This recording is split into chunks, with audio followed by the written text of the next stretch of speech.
Homme à femme, le père de Kim Jong-un a eu au moins 5 épouses et maîtresses qui lui ont donné 7 enfants. Kim Jong-un n'est donc pas son premier fils. C'est l'enfant d'une maîtresse. Il est donc illégitime. Kim Jong-un ne descend pas de la branche principale de la famille royale. Il a été caché, il a vécu isolé et n'a même pas rencontré son grand-père. La mère de Kim Jong-un, c'est elle. Ko Young-hee était une Coréenne née au Japon. Elle est née ici, à Osaka. Elle y a vécu jusqu'en 1960, vers l'âge de 10 ans. Puis elle est repartie en Corée du Nord. Elle y a travaillé comme danseuse au sein d'une troupe. C'est à ce moment-là que Kim Jong-il l'a remarquée et a débuté une liaison avec elle. Kim Jong-un grandit aux côtés de sa mère sans aucun contact avec ses demi-frères et sœurs. Le père ne mélange pas les fratries. Chez les Kim, chaque branche de la famille vit cloisonnée dans sa propriété, des résidences modernes et luxueuses où rien ne manque. Il vivait cloîtré en Corée du Nord. Il habitait dans un grand ensemble à Pyongyang ou à Wonsan, sur la côte, pendant l'été. Il n'est pas allé à l'école. Il avait un tuteur à la maison, comme ses frères et sa sœur. Donc il avait vraiment une vie isolée, insolite, sans contact avec d'autres enfants. Je ne pense pas que Kim Jong-un ait eu une enfance très heureuse.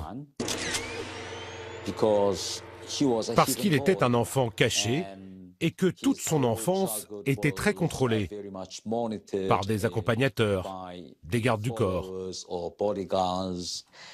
Malgré tout, ils étaient très gâtés. Tout ce qu'ils voulaient, ils l'avaient. Ils avaient des films, des PlayStation, des jet skis pour s'amuser sur la côte Est. Ils vivaient donc une vie très luxueuse en Corée du Nord.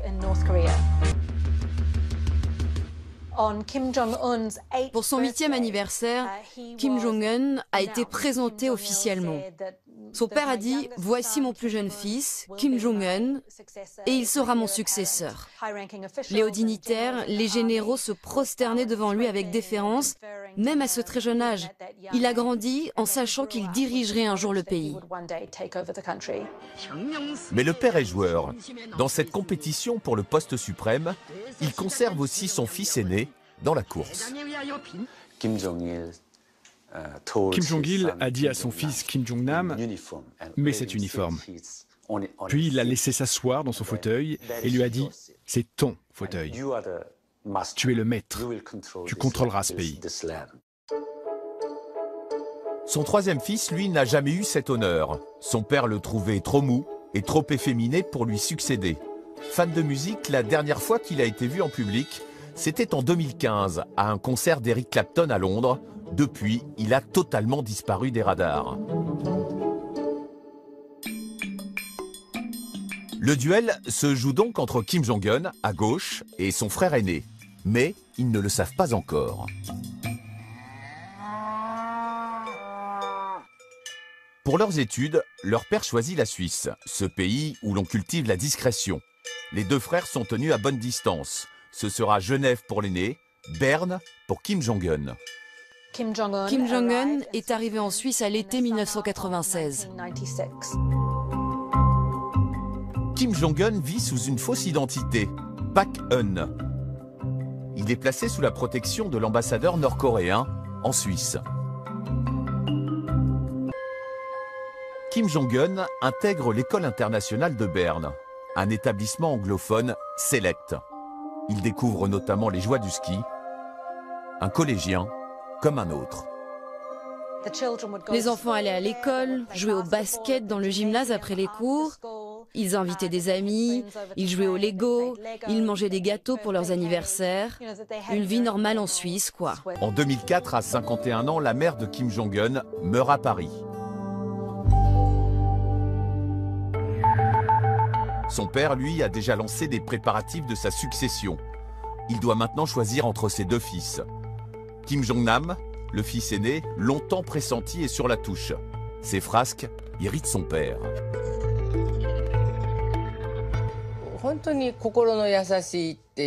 Kim Jong-nam était quelqu'un de très gentil, un gars ordinaire. Mais il y a eu sa visite à Disneyland Tokyo, avec sa femme et ses enfants, avec de faux passeports. Il s'est fait repérer par les Japonais. Cela a été un énorme scandale. Son père l'a su et je pense qu'il était furieux. Et finalement, même s'il était le fils aîné, il a été écarté de la succession. L'élu, c'est donc Kim Jong-un. Fin de la récréation en Suisse. Retour au pays. Les choses sérieuses commencent. Kim Jong-un intègre l'académie militaire. Kim Jong-il a compris que son fils devait suivre des cours dans cette académie pour prendre le pouvoir sur les militaires et contrôler le pays avec l'armée. Quand il était à l'académie militaire, les gens ont reconnu ses compétences, ses capacités en matière militaire, ce qui a conforté son père dans son choix.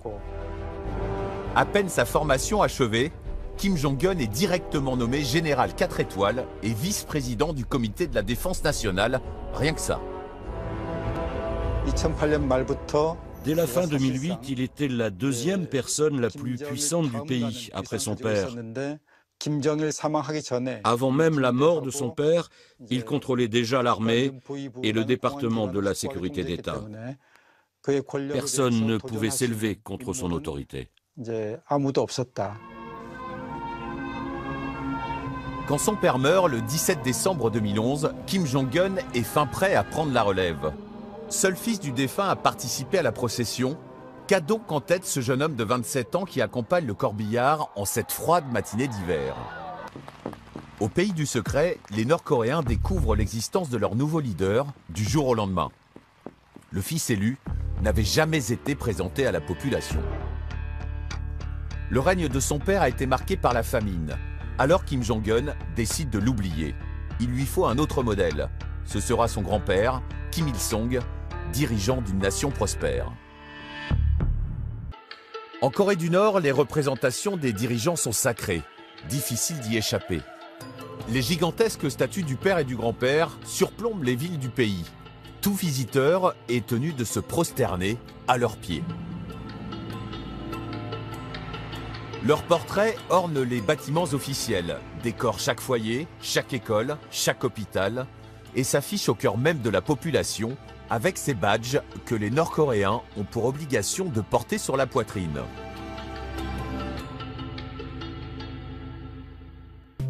Le songbun repose sur des critères de loyauté envers le régime.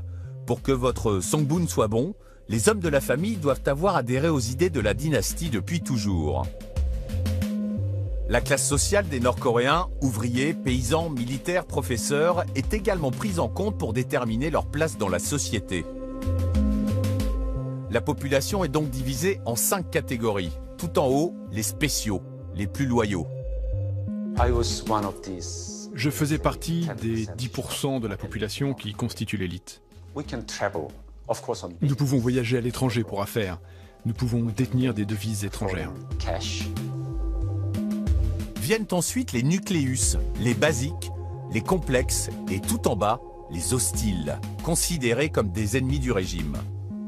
J'étais une ouvrière agricole misérable, de ceux qui défrichent les terres par le feu. Je n'avais pas de maison, rien qu'une sorte de cabane. Le songbun, ce classement social détermine la vie quotidienne des Nord-Coréens, leur logement, leur alimentation, leur éducation. Je suis né dans une famille d'ouvriers. Les gens comme nous, même si nous sommes doués en musique ou en peinture, nous n'avons pas le droit d'aller à l'université. J'ai renoncé aux études. Améliorer son songbun est quasiment impossible. Là-dessus, pas de changement sous Kim Jong-un. Hostile tu es, hostile tu resteras. C'était un leurre au moment de la mort de Kim Jong-il d'imaginer que Kim Jong-un, par sa jeunesse, par son éducation en Occident, allait radicalement changer le visage du pays. Il ne s'éloigne pas du tout de la ligne politique de son père Kim Jong-il et de son grand-père Kim Il-sung. Oui, c'est un régime dur, c'est un régime fort. Le bâtisseur Kim Jong-un conserve les fondations du régime. Entrepreneur, mais dictateur avant tout. Purge, exécution sommaire, camp de travail. Comment Kim Jong-un fait-il régner l'ordre dans son pays?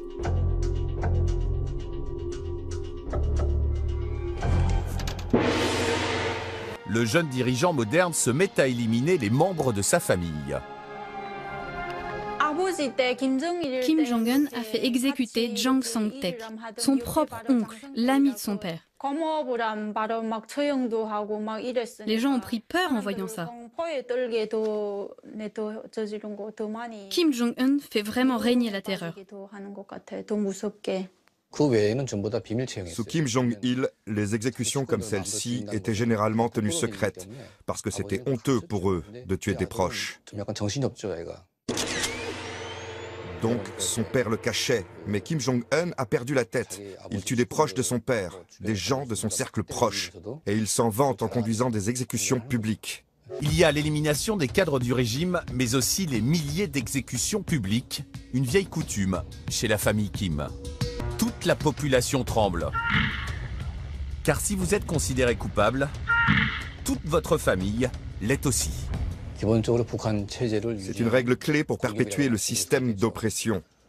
Si quelqu'un commet une erreur, cela n'affecte pas que lui, mais aussi son fils, son petit-fils.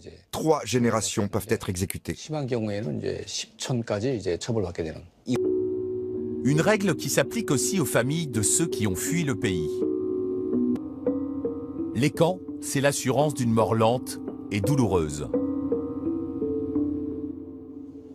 En 1989, il y avait 12 camps politiques. Ils sont au nombre de 5 aujourd'hui. Mais le nombre de prisonniers n'a pas baissé, parce qu'ils ont agrandi les camps. Au moins 150 000 à 200 000 personnes y sont enfermées, avec leurs familles.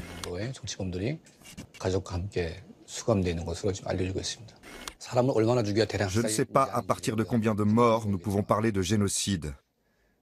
Mais la nature de ces camps est la même que celle des camps d'Hitler. Hitler a tué sur le court terme. Au quotidien, la population nord-coréenne est sous surveillance permanente. Il faut sans cesse montrer sa loyauté au régime. Cela passe par des séances d'autocritique, par écrit. Une tradition remise au goût du jour par Kim Jong-un. Voici un très rare exemplaire de ces petits carnets rouges. Par exemple, je suis arrivé en retard au travail. Je n'ai pas nettoyé l'école comme il aurait fallu.